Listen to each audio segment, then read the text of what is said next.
Perceba que o Python você não precisa compilar, mas ele existe, ele compila para você por trás.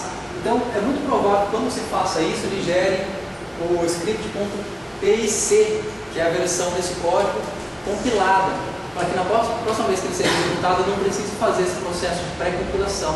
Tá? Ele é uma linguagem executada, mas ele tem essa camada intermediária de compilação. E ele logo executa e indica a plataforma do sistema. No caso do Linux 2, porque aqui está trabalhando com o kernel 2.x, que é a série 2. Aqui no Windows, que seria o Mac, né? Como eu tinha dito para vocês, para você fazer essa operação de chamar o Python diretamente do CMD, você precisa colocar o interpretador, o Python.exe, dentro do path, dentro da variável de ambiente do sistema. Okay?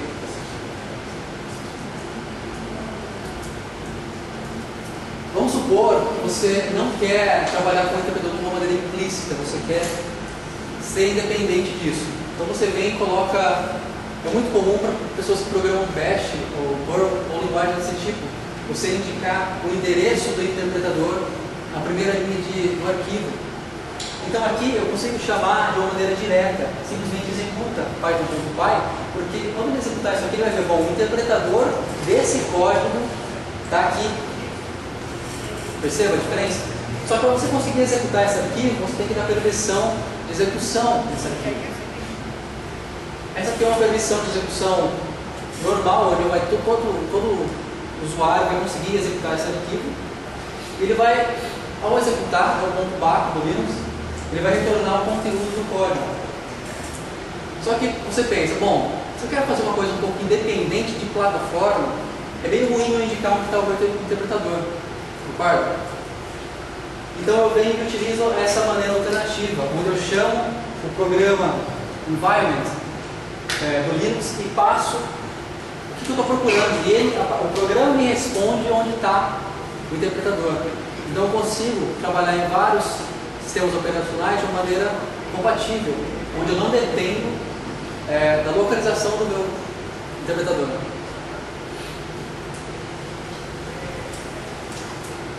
Introdução a tipos de objetos em Python. O que são os tipos built-in? Eu tinha falado para vocês na aula passada que o Python tem aquela Standard Library, que são objetos, são classes que ele faz, já deixa pronto para você trabalhar. São os tipos built-in, são tipos feitos, são tipos prontos, são tipos muito otimizados. Então, quais são as vantagens de trabalhar com esses tipos? Ele torna os programas mais fáceis de escrever. Então você não precisa fazer uma estrutura para trabalhar com uma lista, você já tem isso implementado na Standard Library do Python.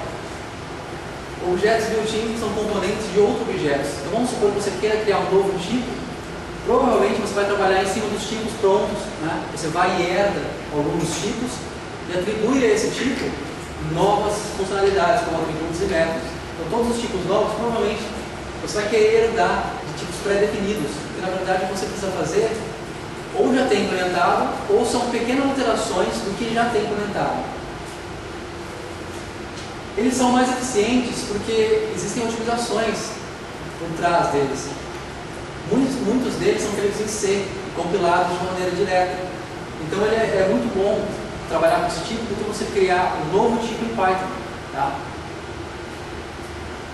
Fazem parte do padrão da linguagem. Quando você está trabalhando com tipo lista, você começa a trabalhar com a biblioteca externa, uma biblioteca de terceiros, e essa biblioteca também está trabalhando com tipo lista, você consegue integrar o seu projeto à biblioteca de terceiros de uma maneira mais fácil. Concorda? Porque eles são, na verdade, a mesma classe, são objetos diferentes, mas a mesma classe. Então você segue o padrão da linguagem. E isso te dá mais flexibilidade para trabalhar com código de terceiros. Introdução a tipos de objetos, principais tipos. Tipo numérico, então você tem tipo ponto flutuante e o imaginário. Ele é um tipo em Python. Você falar tipo é meio estranho, porque o Python não tem tipo primitivo de dados. Todos os tipos aqui, na verdade, são objetos da classe dessas built-ins. Tá? Então quando a gente fala tipo, na verdade está falando da classe, não de tipos primários como int, char e coisas assim do C. Okay? Tipo string, listas Aqui eu tenho uma lista, e a lista, eu não necessariamente preciso ter tipos dentro dessa lista que pertence à mesma classe. Eu posso ter um elemento lista, dentro da lista um elemento texto, um elemento string. Então eu não tenho essa restrição de que tipo de elemento eu posso trabalhar na lista. Dicionários. Isso aqui é muito bom. Você vai perceber que quebra muito galho quando você está fazendo programas. Ele nada mais é do que o formato chave-valor. Tá? Então se eu coloco aqui no meu dicionário, para chave nome, o meu valor é Rafael, quando eu pergunto a essa variável dicionário qual é o valor de nome, ele vai me retornar Rafael. É como se fosse um dicionário mesmo. Você vai lá na palavra X e essa é a chave que te dá o valor da chave.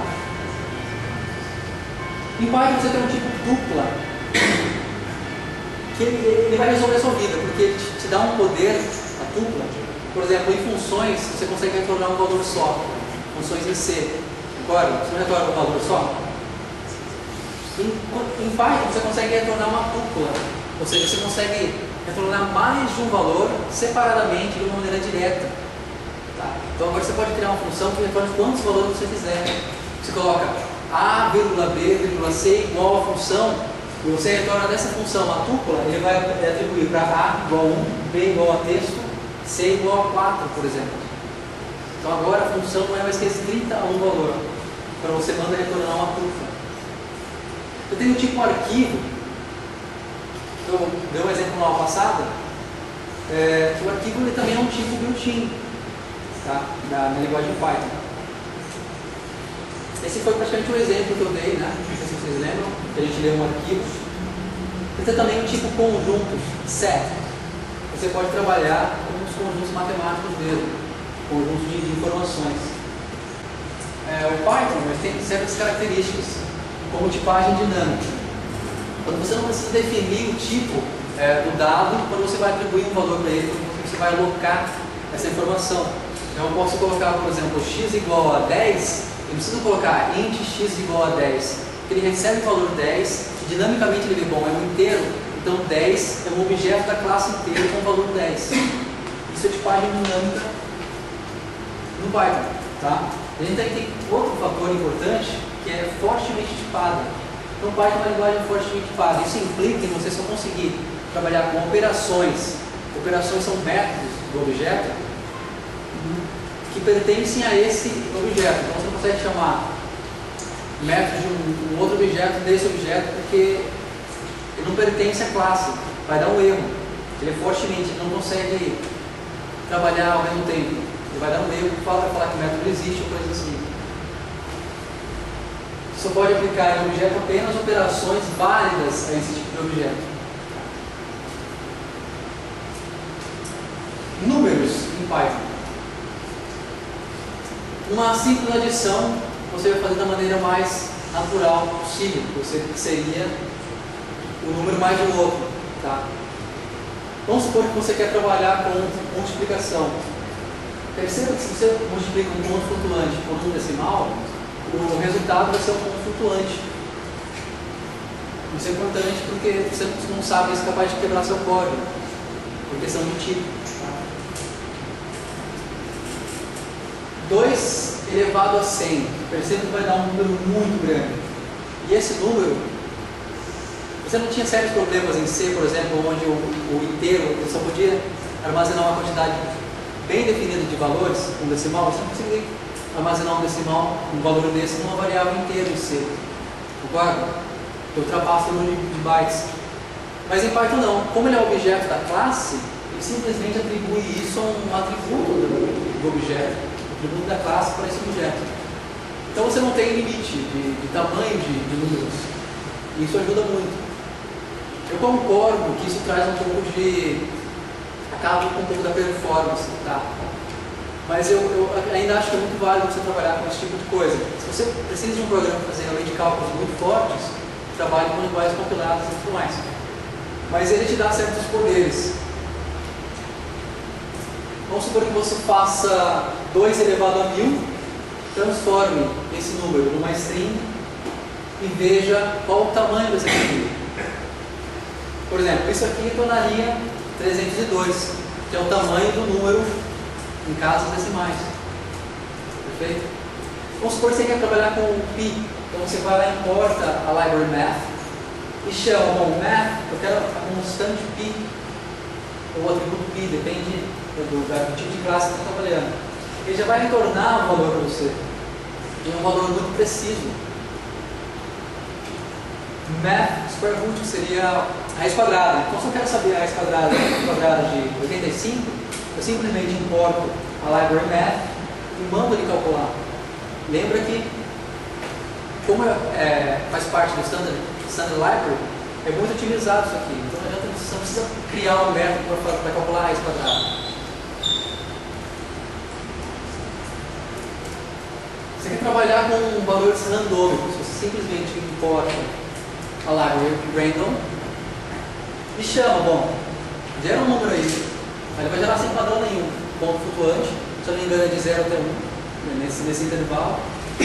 Mas vamos supor que eu tenho um conjunto pré-determinado de opções, então eu posso colocar, bom, faça aleatoriamente, mas escolha um elemento desse conjunto. Então toda vez que ele executar esse código, ele vai tornar um desses conjuntos, um desses elementos dentro dessa lista. Percebe? Veja, se eu falo, bom, randomize um inteiro de 0 até 10. Perceba que é muito fácil. Né? Tem certas linguagens para você gerar um número randômico, você fazer lá o módulo, tirar um monte de coisa, né? Aqui não, simplesmente importa a biblioteca, bom, dentro de random, gera um inteiro de 0 a 10. Lembra que eu falei para você da produtividade? Então isso afeta de maneira direta a produtividade. A parte numérica será abordada na aula 3, onde existe um capítulo só para trabalho em número no livro que a gente está acompanhando.